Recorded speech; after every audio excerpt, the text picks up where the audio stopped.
we're on the Q&A. Let me see if we have any questions. I'm trying to see, I'm looking here on the chat.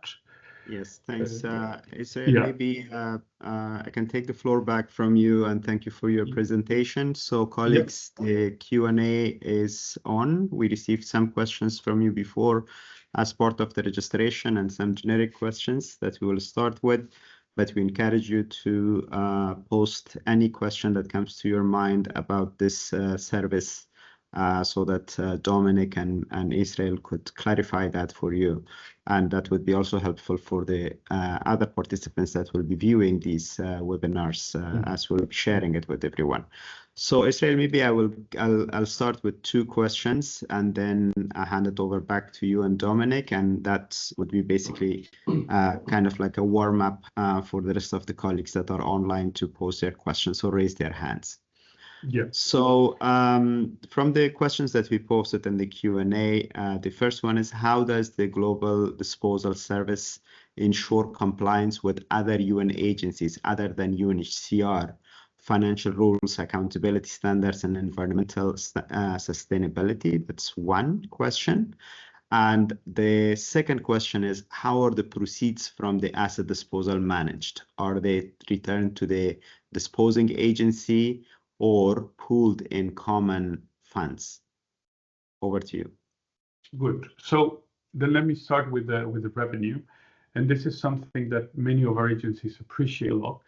We gather all the revenue. Then from there, we take out, if any expenses, we'll take it out from there. We also take out the fee. So basically, the agency will only receive the net revenue at the end. And this is something that agencies are very happy to not being forced to deal with any kind of financial expenses or anything. They just get the net back to them. And when it comes to the roles and responsibilities, I would say that in a nutshell, we ask the operations to come and leave their assets at the yard with the proper paperwork. And the next thing that they will know is when they get the money back. They don't need to worry about the logistics, about the advertisement, about talking to buyers. This is something that is very important. They don't need to engage with buyers. They just come, they leave their stuff. We let them know when it's sold. Of course, we invite them to the auction. We let them know that they are welcome. And the next thing they know, they will receive the revenue in their bank account. So we take care also the legal part. This is important to know. If you're using someone that is not in the country, that person or that company would probably not be held liable in case of a legal complaint or a fraud in that country.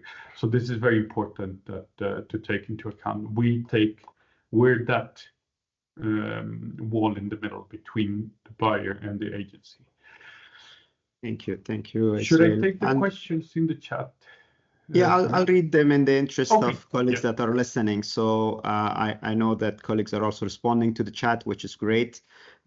We will also be compiling a Q&A, a written Q&A from this session and the session that we have in a couple of hours, an identical session, and then we'll share it with all of the colleagues as a written Q&A as well. So in the interest of the colleagues that are listening to this session, as you mentioned about legal, Israel, maybe we can continue with that.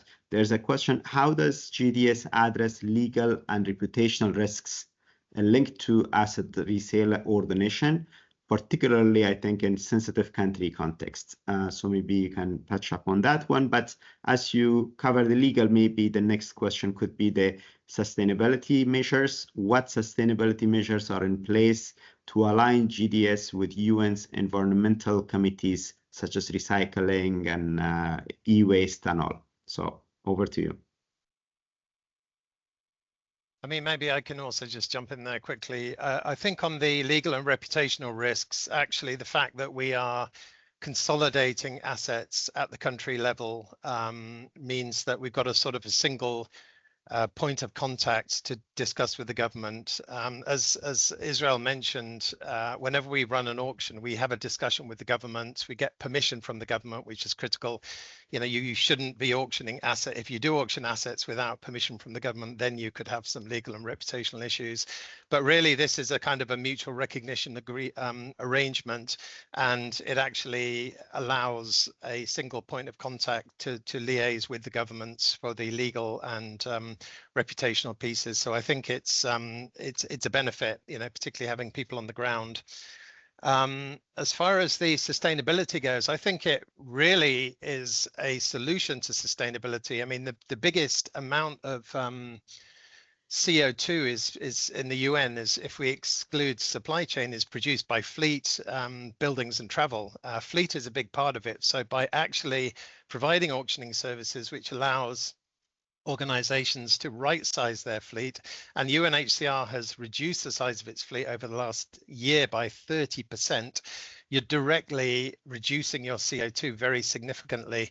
Not only that, but by selling these older vehicles or even older generators and leasing new generators from UN fleet, or new vehicles from UN fleet, you're getting more fuel efficient cars. I mean, the 70 series Land Cruiser is 30% more efficient in terms of its fuel usage, and therefore 30% less CO2 emission.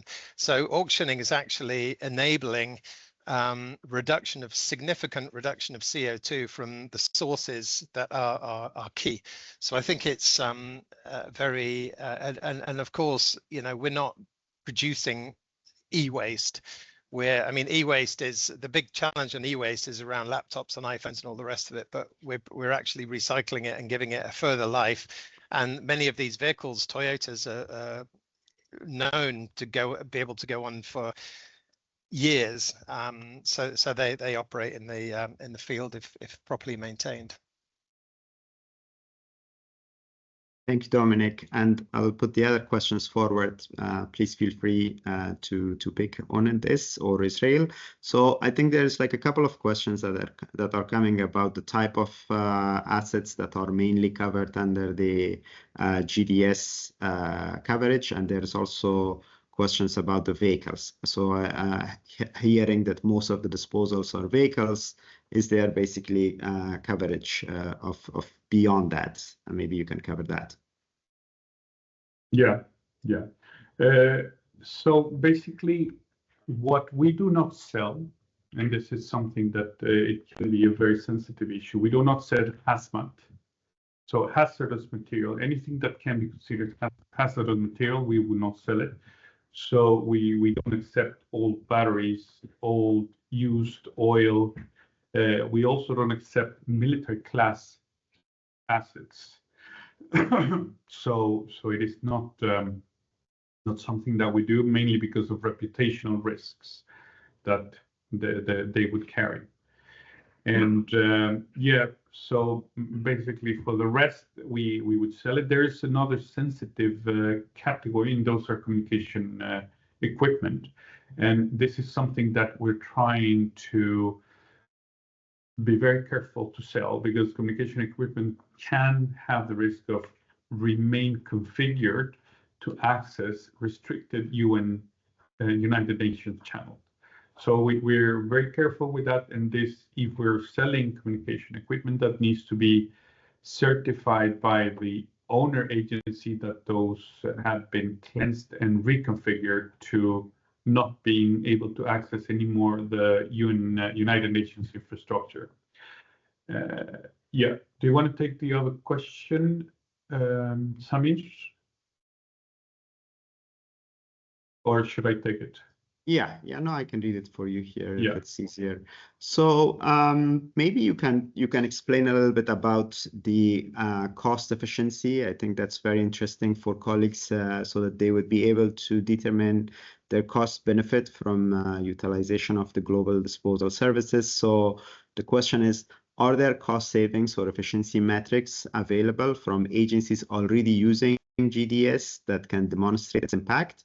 And what are the key drivers for such cost saving? How do you determine, maybe in a very simple layman language, so our colleagues could pick up? No, that's a very, very good question, Samir. I think there are two main elements in here. The first one is, of course, if you're going to do this yourself, you need to invest time and get contracts with different auctioneers. As I mentioned earlier, 80% of the operations where the UN operates, they require an intermediary. They require a middle hand to do the legal work on the ground. And so that means that you need to put money, you need to put time and resources into getting procurement contracts. Not only that, but then also you would need to pay for renting the yard, you would need to pay for advertisement, security, and if you're not well informed, then there comes the legal risk. So I think we're not only saving time and money, but we're also saving legal problems for the agency and reputational risk. If you sell something that the buyer will not then be able to register, then they will come back, and if you don't agree to give them back their money, they will go to newspapers or to whatever they can and try to slander the agency based on something that it was a small mistake if you don't know the local regulation. Now, other agencies have said that it's not the money that they're saving. And this is something we received from a colleague in one of our larger agencies. It's not the money that they're saving, but it's the money that is being generated through disposals that is the actual gain. Otherwise, they would not be able to get any money back from those assets. They would probably be donating them or scrapping them. So it's not only the money saving, but it's the money generated by the disposal. So I think it's a two-component efficiency gain in here. Thank you. And the next question, this is from a familiar name that is dealing with a lot of vehicles, and we'll have a webinar from Rob, who is supporting the UN Fleet team. So he's congratulating you for the amazing work, basically, but Rob's question is very specifically in disposal of the vehicle. Disposal of end-of-life vehicles and other equipment is an excellent means for funding new vehicle acquisition. What do you do in cases where vehicles that cannot be sold in the country? So maybe you can pick that. That's a very good question. Very good question. And thank you, Rob. He's like the godfather of the fleet in the UN universe. Yes, Rob. So basically, we have several situations in several countries where you cannot sell the vehicle on that country. Not even if you use public or seal bid or online, whatever method you use, it's just not possible to be done. We have some cases in Bangladesh or in Ukraine that you're not going to be able to do that. So what we do, and this is something that we also arrange for our client agencies, and we've done it. We actually done several cases for UN Fleet where we take care of their vehicles, we ship them out of the country, we get them sold, and then they get the revenue. And UN Fleet is we're actually just yesterday I got the confirmation of the sale of some vehicles in Turkey. Turkey has been a very specific market where you're not allowed to sell to anybody that is not a diplomatic corps. So this is a very, again, some countries you're not even able to sell in country. And if you're able to sell in country, then you have a very restricted market. So we actually sold some vehicles for UN Fleet yesterday. I got the confirmation in Turkey for very good prices and for a very limited market sector, which is only the diplomatic corps. So I think, yes, we will take care of those vehicles that cannot be sold in country. Thank you for the question. And there is like 3 other questions that I'll raise, and then we probably go for conclusions and wrap up.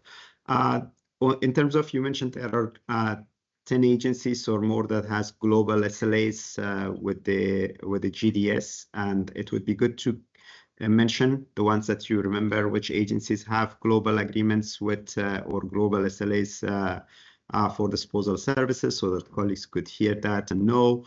And what does it mean if they have global agreements? Can they directly request service from GDS and put their assets for disposal. Yes. And maybe that you could also link it to a question that what if an agency doesn't have a global agreement with GDS? How do they approach you and have their assets disposed? Yes, it's good. I have. I had to take out my list because of my ADHD, but so I have it in front of me here, and this is. Let me see. The first one we signed up was WFP back in 2020. Followed by FAO, also 2020, OCHA, IOM, UNFPA, WHO, UNDCO, ILO, UNAIDS. So all of these agencies, if you have not received your information centrally, let me know. We just did a webinar for the Resident Coordinator Network for UNDCO just 2 weeks ago. So maybe the information has not come through, but let us know if any of these organizations are you're part of these organizations, and we'll let you know, and we can send you the SLA and the letter of agreement.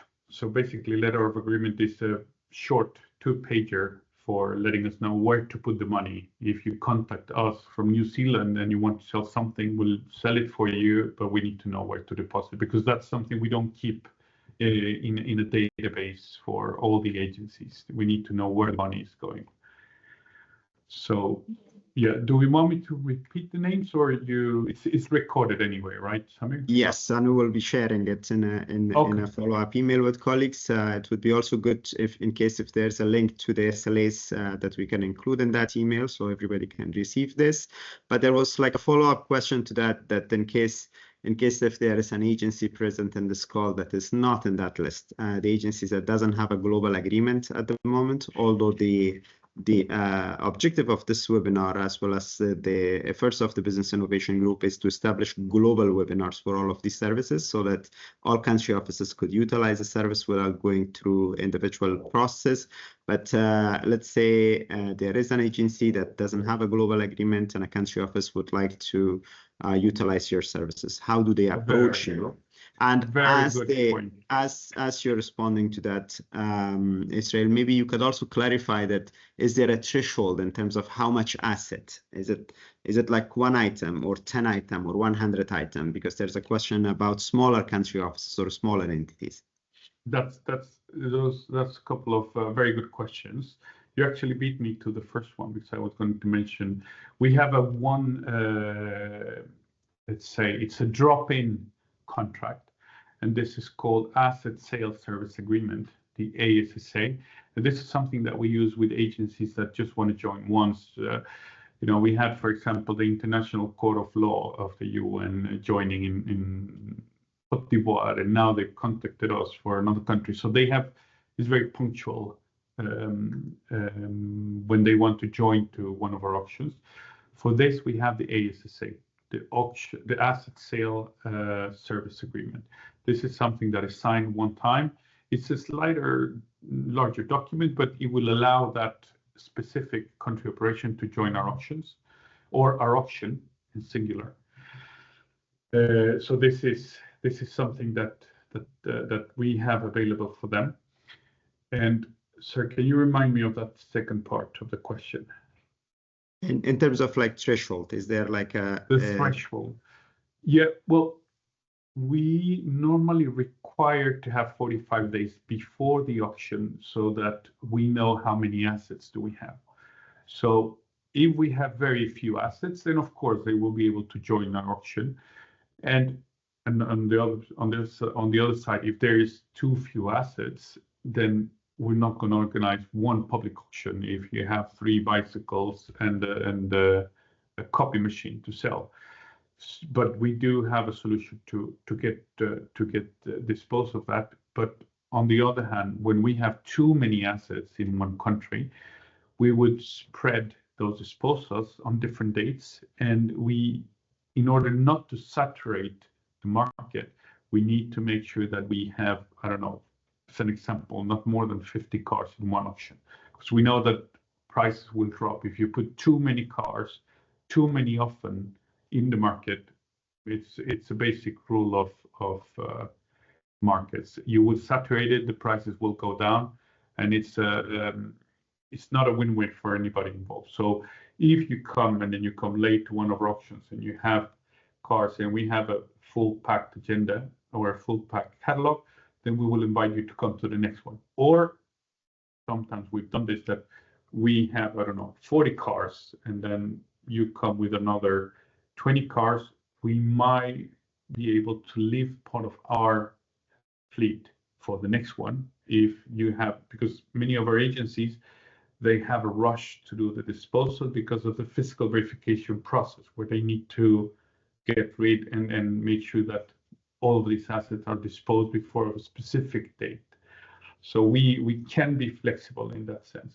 But of course, the best is that we know in advance, either through an inquiry form that you send on our website or through the yearly disposal plan from your agency, if you're a global SLA holder, so that we know when do you plan to do this, so that we make space, and we not only physical space in a yard, but we make space in between sales so that it's not saturating the market. I hope that's answering the question, Samir. Thank you, Zail. And maybe I can now go back to Dominic as we're getting closer to the end of this session. Dominic, what do you see in terms of like near to medium term future in terms of like innovations, changes, and maybe other potential global services that UNHCR may be offering for the entities? We recognize that the global disposal asset is there. There is UN Fleet, which is a great collaboration of UNHCR and WFP. What else is in the horizon? And also, if there is any final words you would like to share with the colleagues for this webinar. Great, thanks, Amir. I mean, I think Israel did a great job, walking you through, for those who haven't already signed up. But the Global Disposal Service, obviously, last year we did over $55 million of income. We run an auction a week on site generally, although we are beginning to explore, some sort of online version to see if that is a way of approaching certain countries. It's an end-to-end service. We manage the risks. I mean, you can't manage every single risks, but some of the stories I've heard from the team, particularly related to security issues, and they're all managed very seamlessly. So I think it's a great service. I think it's got a great track record, and I think it's a real benefit for agencies and organizations to sign up to, just again to realize revenue, which is absolutely critical these days, to kind of keep the lights on. So for me, UN Fleet that we're co-leading is definitely, it's something that's sort of done and dusted. It's in good shape. We're close to 1,000 vehicles. The team are trying really hard to hit 1,000 vehicles on lease this year. So this is successful. This is scaling up, and really, again, for client agencies, it's from the cost of a vehicle down to the leasing cost of a vehicle. So it's significant. It's less money to operate the same fleet in the country. So UN Fleet is scaling up. We're very confident there. Auctioning is scaling up. We're very confident there as well. And what is that left for my team? So we're really focusing now on fleet management. Fleet management is the new, it's sort of like the AI of the fleet world. Like, this is where we need to go. So we're doing a lot of stuff around the ride sharing piece, road safety, how to manage crashes. We're doing a lot of work around fuel management, which has been an issue for all the agencies for years and years. I mean, we just don't track fuel very well. So we're really, really focusing now, and we've started doing a lot of work on fleet management. And then also for UNHCR, we've had a lot of success. This isn't related to cars or anything, but we've had a lot of success in renewables. So we've solarized, we've had some large contributions from private sector and public sector donations, and we've rolled out a lot of renewable energy and got a lot of experience. So we're going to go ahead and continue pushing out renewable energy solutions, both in UNHCR, and to be quite honest, we've practically finished there. We've got something like 2 megawatts of renewable energy systems out there, and we're just building on that. But we're also working with other agencies to also offer them renewable energy as well, because anything that can get us away from generators and diesel and give us reliable and green energy is a winning way. So these are some of the key things that we're focused on over the next over the sort of short to midterm. Thanks. Back to you. The interesting one that I wanted to start with is, how does the GDS that UNHCR is offering differ from the traditional disposal process currently used by different agencies at the country level, be it locally driven initiative or globally? And you can pick and choose who wants to respond to this. Okay, I'll kick that one off. I mean, Sanya has very kindly put a very comprehensive answer in the chat, in the Q&A, but fundamentally every agency, every country office, every office, sub-office can sell their stuff. I mean, you know, this is part of the UN procedures and policies. And traditionally, all the countries use the sealed bid approach, whereby you kind of advertise it and then people put their bid in an envelope and submit it to the office, and there it is. There's their bid. But obviously, if you're in a position to consolidate, if you're in a position to build volume, you know, across all agencies and organizations, if you can create that volume, if you can consolidate it, then you can reduce your overhead cost of doing that. Obviously, with GDS, GDS run public auctions, it's more dynamic, which means that you don't get one bid in a sealed envelope, you get a bidding cycle. And you know, we've often had conversations about the psychology of auctions, and I'm sure anyone who's ever been in an auction, it's a very exciting experience. And there's definitely a psychology, and everyone wants whatever's on sale, and the numbers are going up and up, and that's very different from sealed bid, where you put in a bid and you get it or you don't get it. And obviously there's much more transparency around actually running auctions, because you see who's bidding and it's very free and fair and open. Whereas with the sealed bid, there's always the question of, how did that person know to bid that? How did that person know that was going to be the winning bid? You know, there's a lot of cloak and dagger kind of things. So fundamentally, it's two very different beasts. You know, and GDS, the dynamic auction, the transparency, the use of professional auctioneers to really, you know, stimulate the crowd and push up the value that you're getting for that asset, which means more value for client agencies. You know, that is just something that you can't do as a single office using traditional, you know, procedures and asset disposal methods. So fundamentally, in a nutshell, that's it. And of course, you know, we've got, as you see, we've got a lot of client agencies, we've got a lot of volume, and this all translates into lower costs for you and better revenue for you. So in a nutshell, that is the difference between using GDS or using your own agency at the local level. Thanks. Thank you, Dominic, and thank you to Sanya for detailed written responses to the questions as well, but we'll read some of them still in the interest of the colleagues that are listening in to this webinar. So maybe the next question, I can refer this to Israel. What role do local partners or vendors play in the disposal process, and how are they vetted? I mean, anybody can join a disposal process or an auction process, or there is like a particular list of vendors and we vet them in advance. So just to clarify, make sure I understand the question. So we're referring about partners that we work with locally, or partners that want to use our services to sell their assets? No, most likely this will be the partners locally who would be buying your assets. Like, how do you call it in your professional terminology? Not the auctioneers, but the ones that are bidding, actually, the buyers, most likely. Yeah. So basically, we're doing a nationwide marketing.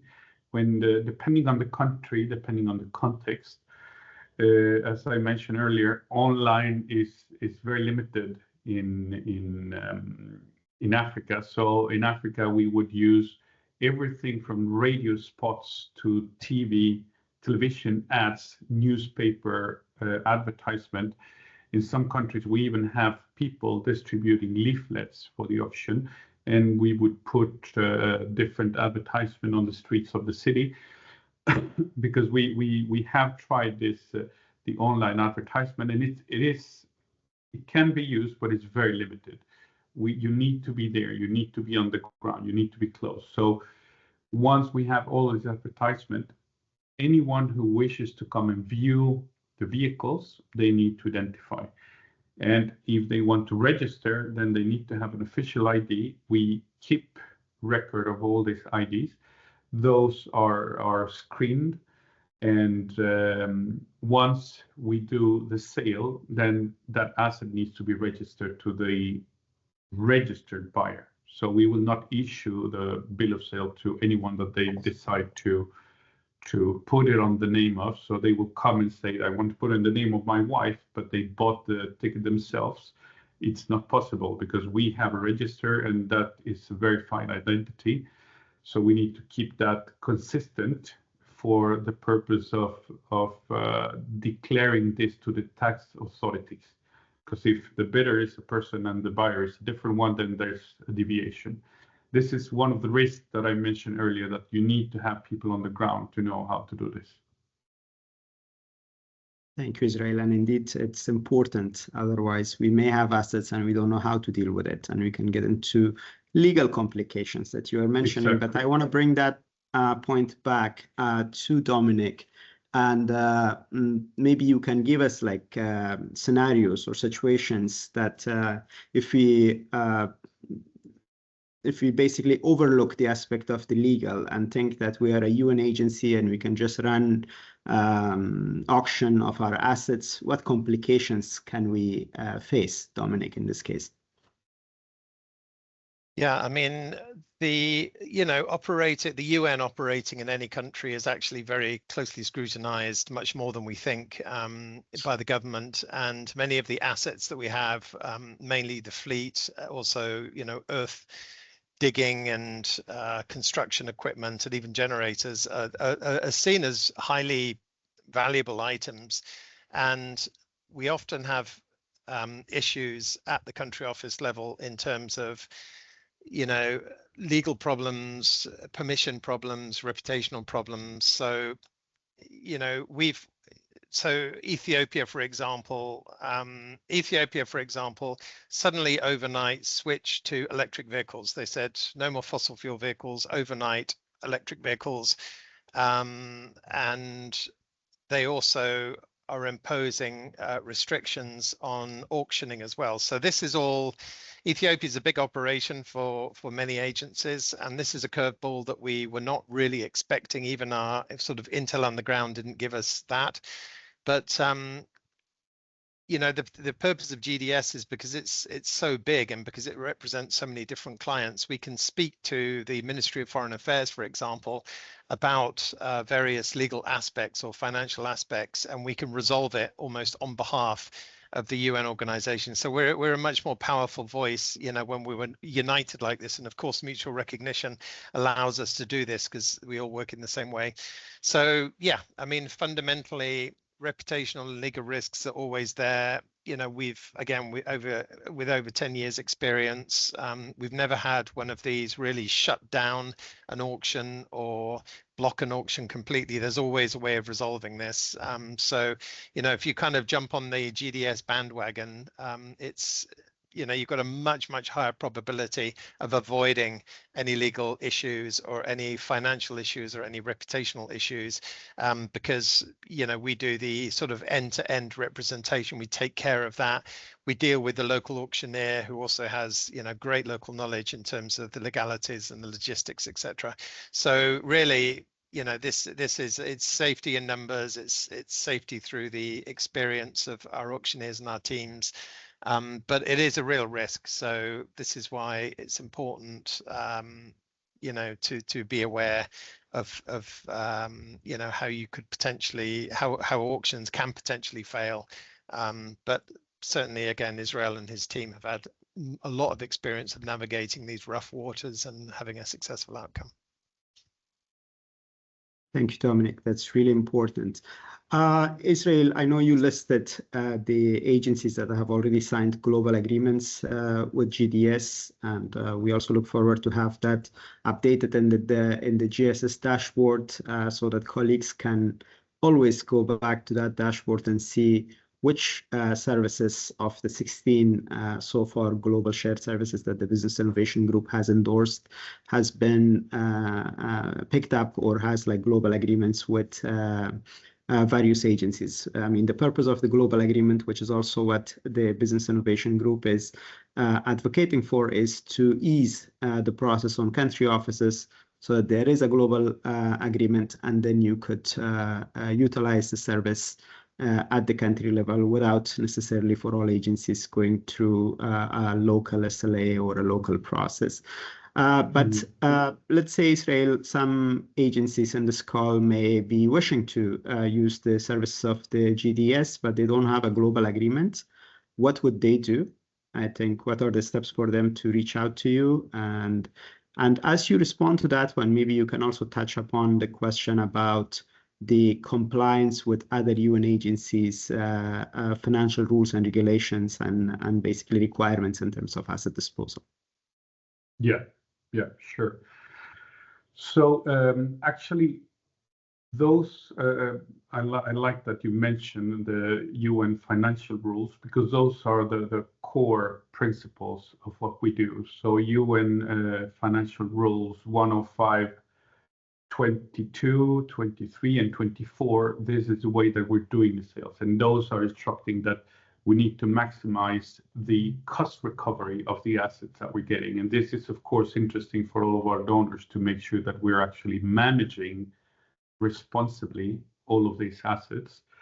And on the SLA topic, we actually had, it's now becoming a shorter and shorter turnaround when it comes to global SLA. The first SLA that we signed, of course, it took months.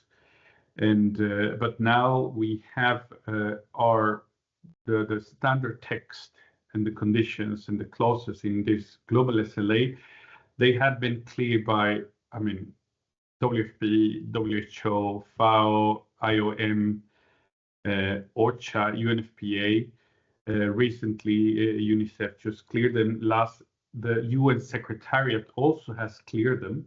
So we have that document that has been cleared by so many legal entities of the UN that it is so clear, and it doesn't leave any room for interpretation. The roles, the responsibilities, and obligations of each party are very clear.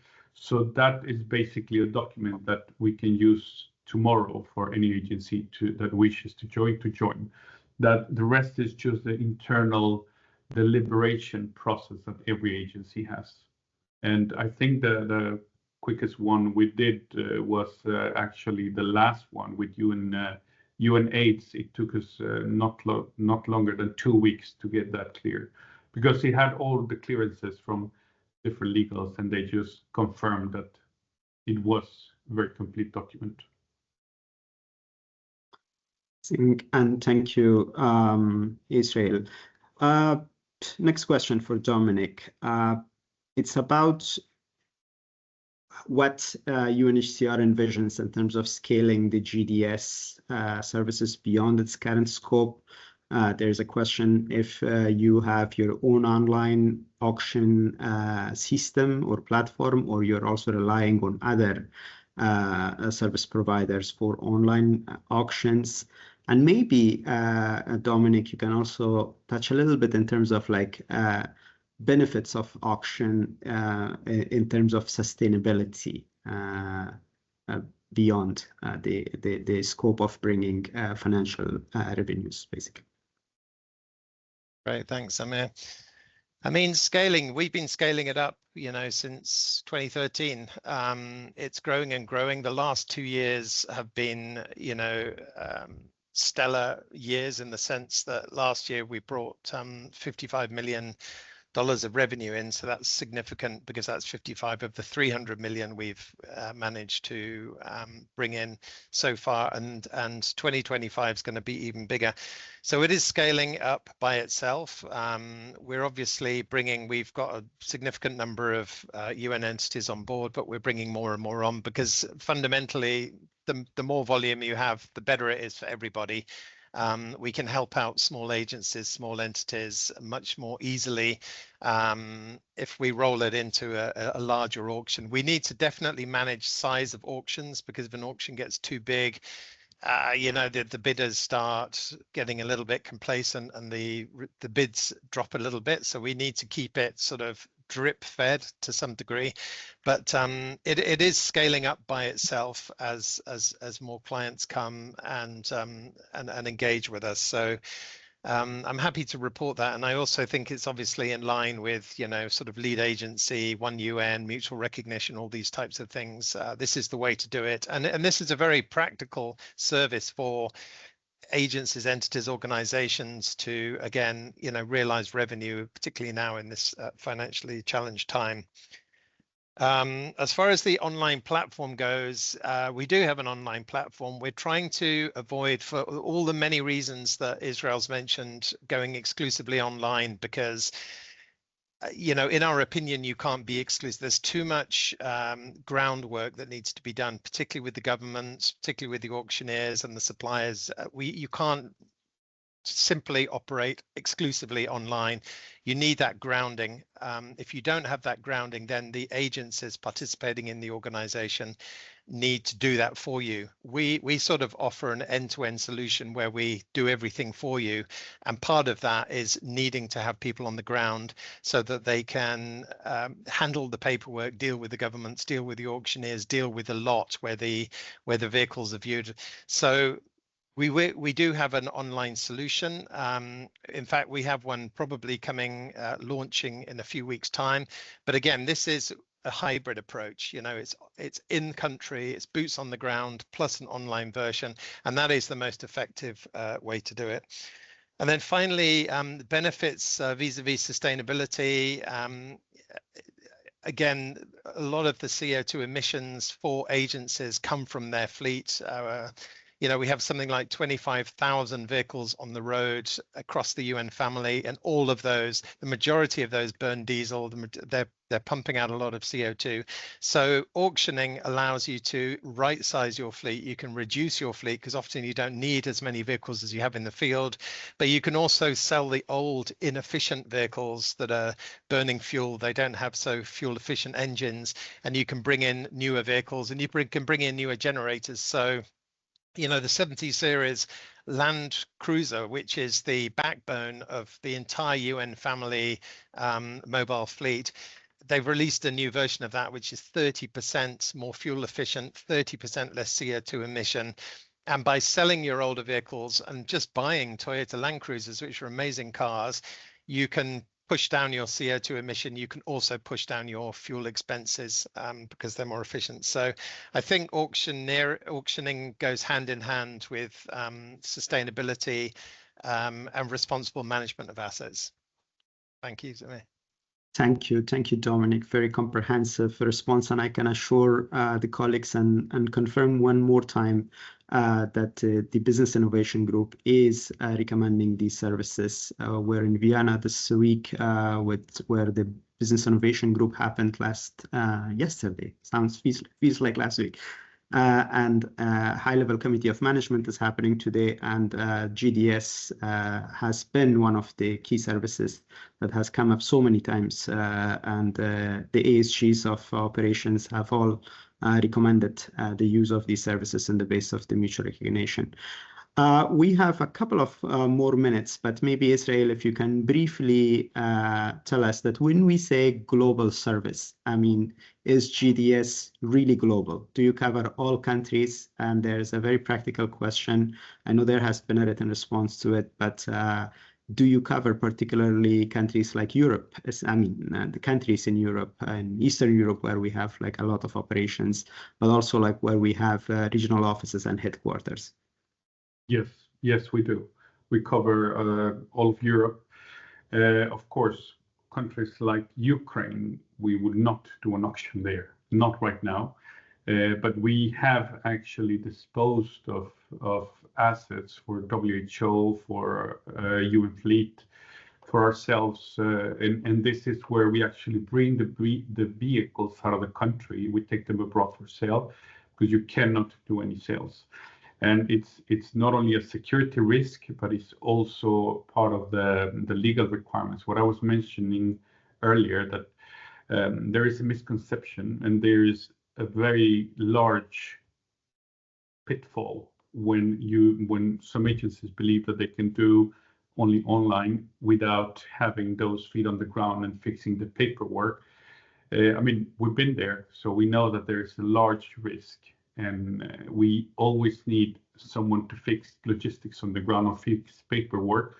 Countries like, again, Ukraine, we cannot do it. Another one that it's a good example is Georgia. You cannot use your own online platform, so we cannot do it ourselves. This is regulated by the government. They have their own disposal.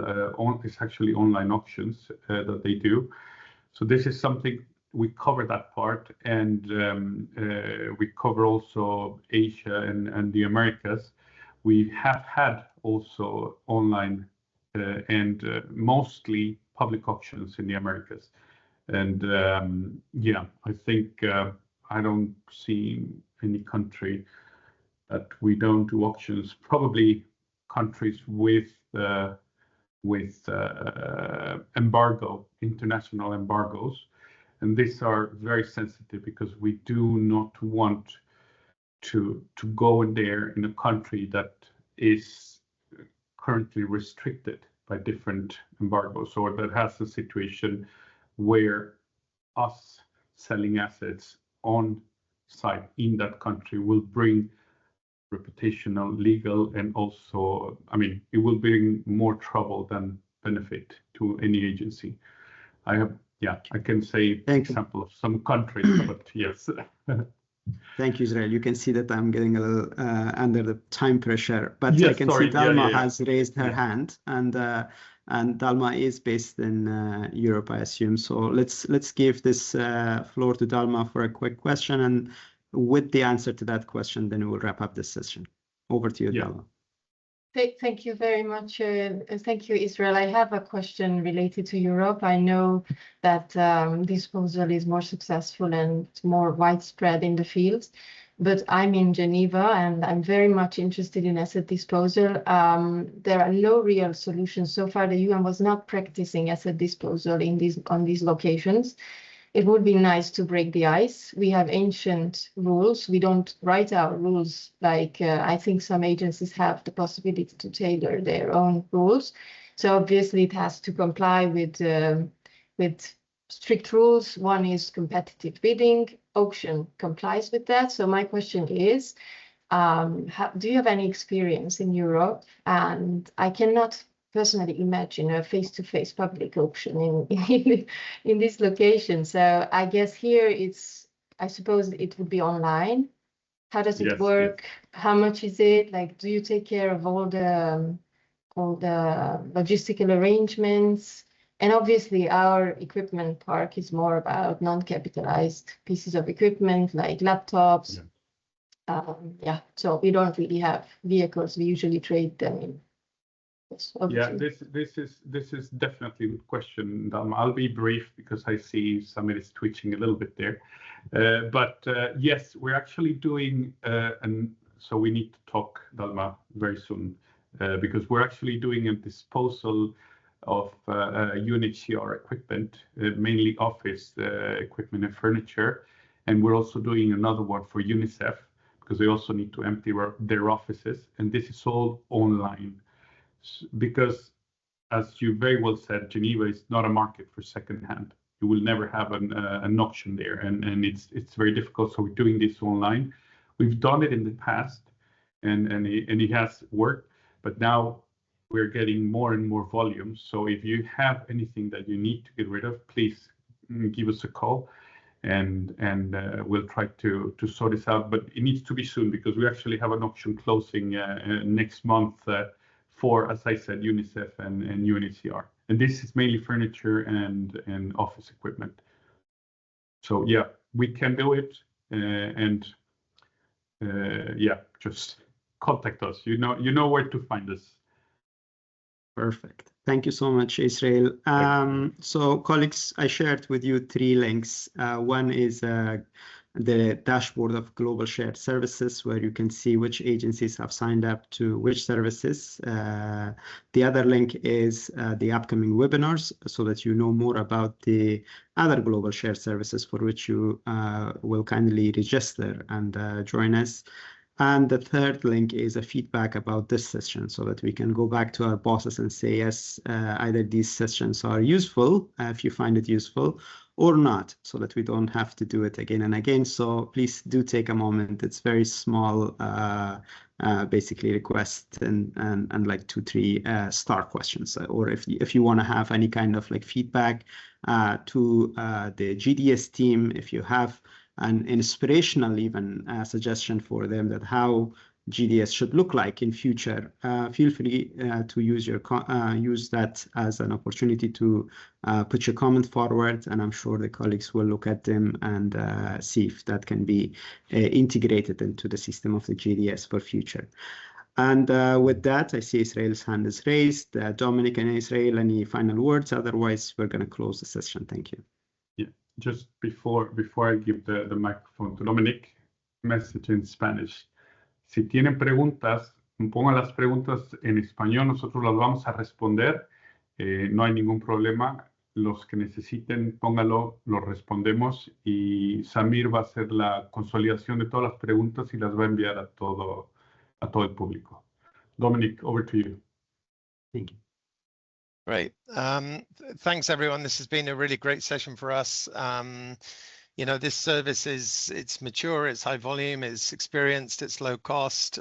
It will help you release money that's badly needed by all operations. And quite frankly, we've been using this for a long time in UNHCR and managed to really build up, you know, good revenue streams on our assets. So I really can't see a reason why you wouldn't use this service, but of course it's up to you. Please get in contact with Israel and take it forward as necessary. But thanks again for your time, appreciate it, and thank you Samir and team for organizing this, and we'll see you at the next one.